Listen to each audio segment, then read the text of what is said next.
அந்த பாப்புலரான கல்ச்சர், பாப்புலரான தியரீஸு, பாப்புலரான மித்ஸு இதெல்லாமே நெறைய மக்கள் மத்தியில வந்து படுத்தி எடுக்கிற விஷயங்களாக நெறைய மிஸ்லீடிங்கா இருக்கிறத நம்ம பார்க்குறோம். சில உதாரணங்கள் பார்த்தோம் அப்படின்னா, சமீபத்தில ஒரு நடிகர் சொன்னார், ரவுட் அப்படின்னாரு. சொல்லும்போது ஒரு பேட்டியில சொல்லும்போது ரவுட்டுன்ட்டாரு. அதுக்கு எத்தன பேர் பார்த்தாங்களோ தெரியல. அத பார்க்காமலேயும் சொல்லி தாங்களா, அவங்களா யோசிச்சு சொன்னாங்களோ தெரியல. மேக்ஸிமம் வந்து இது பாப்புலர் கல்ச்சர்ல தான் பரவுது. ரவுட்டுங்கிற வார்த்தையே அதாவது ரூட்டுங்கிற வார்த்தையே பாதை, கோர்ஸ், பாத், வழி இதை வந்து நம்ம காலங்காலமா கரெக்டா யூஸ் பண்ணியிருக்கோம். யாராவது ஒருத்தர் தப்பா யூஸ் பண்ணிட்டாங்க அப்படின்னா, அதுவும் அவங்க படிச்சவங்களாக தங்களை காட்டிக்கிட்டு அதை சொல்லிட்டாங்கன்னா, அது அப்படியே மக்கள் புடிச்சுக்கிறது. அந்த பொனடிக் சவுண்ட் வந்து ரூட்டு தான். வழி, பாதை, கோர்ஸ். ரவுட்டுங்கிற வார்த்தை ROUTED அப்படின்னா டெஸ்ட்ராய்டு, அந்த ரவுட்டிங் அது வேற. ROUTE ரூட்டுங்கிற வார்த்தை ஒரு வழிக்கு ஒரு மேப்ல ஒரு இடத்துக்கு போறோம். இல்லை ஒருத்தர் ஒரு இடத்துக்கு நம்ம போகும்போது அந்த பாதையில் போகும்போது அந்த ரூட் இதுதான் அந்த ரூட்டு அப்படின்னு நம்ம சொல்லுவோம். அது ரூட்டுங்கிற ரூட்டு தான். பொனடிக் சவுண்ட் ப்ரொனன்சியேஷன் அதுதான். அதை வந்து மாற்றி சொல்லி அது வந்து அது ஏகப்பட்ட அது அது அதோடைய மித்து வந்து நிறைய பேருக்கு தெரியறதில்ல. அது வந்து தவறாகவே நிறைய பேர் பயன்படுத்திட்டு இருக்கிறாங்க. அதே மாதிரி ரிப்பேருங்கிற வார்த்தையை யோசிச்சு பாருங்க. எத்தனை பேர் ரிப்பேருங்கிற வார்த்தையை கரெக்டாக பொருத்தமாக யூஸ் பண்ணுறாங்க. அநேகர் பார்த்தீங்கன்னா படங்கள்லேயும் சரி, உரையாடல்களில் நிறைய இடங்கள்ல வந்து ரியாலிட்டி ஷோஸில் ரிப்பேருங்கிற வார்த்தையை எப்படி சொல்லுவாங்க அப்படின்னு பார்த்தீங்கன்னா நீங்கள் கேள்விப்பட்டிருப்பீங்க, பார்த்துருப்பீங்க. வண்டி ரிப்பேர் ஆயிடுச்சுங்க, ரிப்பேர் கொடுத்துருக்குறோம் அப்படிம்பாங்க. ரிப்பேர் ஆன வண்டி அதுக்கு ரிப்பேர் கொடுக்கணும். அதுக்கோட அவசியம் என்ன அப்படின்னா, அர்த்தம் புரியாமல் பேசுறது, அர்த்தத்தை யோசிக்காமல் பேசுறது. வண்டி பிரேக் டவுன் ஆயிடுச்சு, ஃபால்ட் ஆயிடுச்சு, ஒரு மிஸ்ஹாப் ஆயிடுச்சு அப்படின்னு சொல்றது ஒரு வேற. ஒரு கிளிச் ஆயிடுச்சு, அந்த மாதிரி பேசுறது வேற. அதுதான் பொருத்தமா இருக்கும். அது ஒரு ஒரு ஒரு ஒரு பிரேக் டவுனுக்கான சினனிம்ஸ் வந்து மீனிங்ஸ் வந்து அதுதான். அதை எப்படி ரிப்பேர் ஆயிடுச்சுன்னு சொல்றது? ரிப்பேருங்கிறது சரி செய்வது, சரி பண்ணுவது, ஒரு விஷயத்த சரி பண்ணுவது, ரிப்பேர் பண்ணுவது. அப்போ ரிப்பேருக்கு தான் வண்டி கொடுத்துருக்கோன்றது ஓகே. பிரேக் டவுன் ஆன வண்டி ரிப்பேர் கொடுக்கலாம். ரிப்பேர் ஆன வண்டி எப்படி ரிப்பேர் கொடுப்பீங்க அப்படின்னு அந்த முரண்பாடை வந்து நிறைய பேர் யோசிக்கிறதே இல்லை. அநேக விஷயங்களை அதை தூக்கிட்டே அதை அதை வந்து அதை சொல்லிக்கிட்டே தெரியாமல் சொல்லிகிட்டே இருப்பாங்க.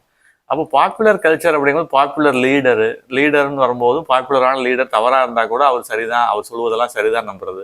பாப்புலரான ஸ்காலர்னு சொல்லிட்டு ஏமாத்துறவங்க நிறைய பேர் இருக்கிறாங்க. அப்போ அவங்க சொல்கிற தவறான தியரிஸ்லாம் சரிதான் நம்புறது. ரிச்சர்ட் டாக்கின்ஸ் உதாரணத்துக்கு சொல்லாமே, அவர் ஒரு சயின்டிஸ்ட்டுங்கிற போர்வையில் சயின்டிசம் பேசுகின்ற ஒரு ஸ்காலருங்கிற சோகால்டு ஸ்காலர்னு சொல்லக்கூடிய ஒரு மித்த நம்பக்கூடிய ஒரு எவல்யூஷன்ங்கிற மித்த நம்பக்கூடிய ஒருவர். அப்போ அவர் சொல்லுவதெல்லாம் சரி அப்படின்னு சொல்லுவது கமல் உட்பட அதெல்லாம் நம்புறாரு.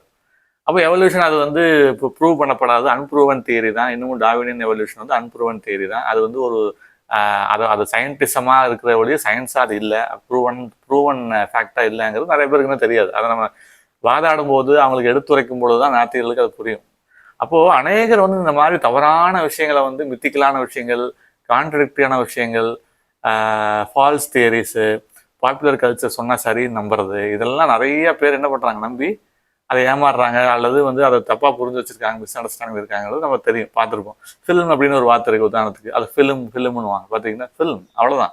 படம், மூவி, ஃபிலிம் அழகான வார்த்தை. அதை அந்த அழகான வார்த்தையை வந்து அதை ஃபிலிம்னு சொன்னால் தான் கரெக்டுன்னு நிறைய பேர் இன்டர்வியூஸில் சொன்னதுனாலேயே, அந்த நடிகர்கள் சொன்னதுனாலேயே, அந்த டைரக்டர் சொன்னதுனாலேயே, அந்த ப்ரொடியூசர் சொன்னதுனாலேயே, அந்த செலிபிரிட்டி சொன்னதுனாலே ஃபிலிம்ன்றே சொல்லிட்டு இருப்பாங்க. ஃபிலிம் அவ்வளோதான். அப்போ அந்த மாதிரி நிறைய வார்த்தைகள் நம்ம சொல்லிட்டே போகலாம். ஒகேபுலரி டிக்ஷன் அப்படிங்கிறது எங்கெங்கே நம்ம யூஸ் பண்ணுறோம், எங்கே பொறுத்தமாக யூஸ் பண்ணணும் அப்படிங்கிறது, எங்கே யூஸ் பண்ணக்கூடாது அப்படிங்கிறது தெரிஞ்சிருக்கணும். அதுதான் அந்த மாதிரி பாப்புலர் கல்ச்சராக சொல்லப்பட்ட விஷயங்கள், தியரிஸு, மித்ஸு இதெல்லாம் நிறைய பேர் என்ன பண்ணுறாங்க, நம்பி மிஸ்லீடிங்காக போயிடுறாங்க அப்படிங்கிறது. இருந்தாலும் அதே சமயத்தில் நம்ம என்ன பண்ணுறோம், சரியான விஷயங்களை சரியான இடத்துல நம்ம சொல்லணும் அப்படிங்கிறத நம்ம அந்த ரெஸ்பான்சிபிலிட்டி நமக்கு சரியாக புரிந்து வைத்திருக்கிறவர்களுக்கு உண்டு, நன்மை செய்பவர்களுக்கு உண்டு. அப்போது இந்த பாப்புலரான கல்ச்சர் சொல்லுகின்ற விஷயங்களே வந்து இவ்வளவு தவறாக அவங்க புரிஞ்சு வச்சிருக்கும் போது பைபிள் ஸ்காலர்ஷிப்பு அல்லது வந்து பைபிளோடைய உண்மையான இந்த mainstream research, mainstream scholarship, mainstream erudition இதெல்லாம் வந்து எத்தனை பேர் தப்பாக புரிஞ்சு வச்சுக்க வாய்ப்பு இருக்குது யோசிச்சு பாருங்க. சோசியல் மீடியாவில் எதையாவது ஒன்று அறகுறையாக பார்த்துட்டு அது வந்து அதுதான் சரியான தியரி, அதுதான் சரியான டிஸ்கவரி நம்புற விஷயங்கள் எத்தனை மித்ஸ் இருக்குது. அப்போ எவ்வளவு இருக்கும்? மனுஷங்க நேரில் பேசுகிறவங்க தானே சோசியல் மீடியாவில் இருக்கிறாங்க இல்லையா? அப்போ அவங்க தான் அதையும் டீல் பண்ணுறாங்க, அதுலேயும் அவங்க தான் மனுஷங்க தான் இருக்காங்க. அப்படிங்கும்போது அவங்க சோசியல் மீடியாலையும் நியூஸ் மீடியாலையும் எவ்வளோ தியரிஸ், எவ்வளோ மித்ஸ் வந்து இப்போ ஃபால்ஸ் ப்ராப்பகண்டா பண்ணுவாங்க அப்படிங்கிறது நீங்கள் யோசிச்சு பாருங்கள். பாப்புலர் லீடருங்கிற பேரில் பொய்யான லீடரை உருவாக்க நினைக்கிறது, பாப்புலர் தியரி, பாப்புலர் ஸ்காலர் அப்படிங்கிற பேரில் பாப்புலரான புக்கு, பாப்புலரான மூவி, அப்படி எத்தனை பேரை மிஸ்லீட் பண்ணியிருப்பாங்கன்னு யோசிச்சு பாருங்கள். அப்போது சரியான புக்கு, சரியான தியரி, சரியான எக்ஸ்பெரிமெண்ட்டு, சரியான எக்ஸ்பீரியன்ஸு, சரியான ரிசர்ச்சு, சரியான ஸ்காலர், சரியான leader, right scholar, right book, right movie, இந்த மாதிரி ரைட்டான விஷயங்கள், ரைட் சைட் ஆஃப் ஹிஸ்ட்ரி, சரியான வரலாறு அப்படிங்கிறது நிறைய பேருக்கு தெரிவதில்லை. ஏன்னா அவங்களுக்கு வாசிக்க விடாமல் நிறைய சோஷியல் மீடியா டிஸ்ட்ராக்ட் பண்ணிடுது. அதை வந்து அவங்களுக்கு கேட்கவோ பொறுமை இல்லை, ரிசர்ச் பண்ணவோ அவங்களுக்கு வந்து விருப்பம் இல்லை, இன்ட்ரெஸ்ட் இல்லை, டைம் இல்லை, அப்படி இப்படின்னு சொல்லி என்ன பண்ணுறாங்க, மழுப்பிடுறாங்க. அப்போ உண்மையாக தெரிந்து வைத்திருப்பவர்கள் இதையெல்லாம் சொல்லணும். நன்மை செய்ய தெரிந்தும் செய்யாமல் இருக்கக்கூடாது. நம்ம நன்மை செய்யணும்னா நன்மைகளை உண்மைகளை சொல்லணும் அப்படிங்கிறது தான். அப்போ பைபிளுக்கான ஸ்காலர்ஷிப், அதுக்கான மெயின் ஸ்ட்ரீம் ரிசர்ச், ஆர்கியாலஜி, அதுக்கான தியாலஜி, ஃபிலாசபி, அதனுடைய ஃபேக்ட்ஸ் என்ன சொல்லுது, ஆர்கியாலஜி என்ன சொல்லுது, ஆந்த்ரோபாலஜி என்ன சொல்லுது, இதெல்லாம் வந்து பயாலஜி என்ன சொல்லுது, இதெல்லாம் ஜியாகிரஃபி என்ன சொல்லுது, ஜியாலஜி என்ன சொல்லுது, பைபிளில் சொல்லப்பட்ட விஷயங்கள் எவ்வளோ ஃபேக்சுவலாக ஹிஸ்டாரிக்கலாக நிரூபணம் ஆயிருக்குது, ப்ரூவ் பண்ணப்பட்டிருக்கு, அதை நம்ம தெரிஞ்சவங்கலாம் சொல்லணும் இல்லையா? அப்போது நன்மை செய்வதற்காக தான் நம்ம என்ன பண்ணுறோம், உலகத்தில் வைக்கப்பட்டிருக்கிறோம். அப்போ அந்த பர்பஸை, அந்த மோட்டிவை, நன்மை செய்வதற்கான மோட்டிவ் பர்பஸை வந்து நிறைவேற்றுவர்களாக இருக்கணும். கிறிஸ்தவர் முக்கியமாக வந்து அதை வந்து நம்ம சக மனிதர்களுக்கு அந்த நன்மைகளை செய்யணும்.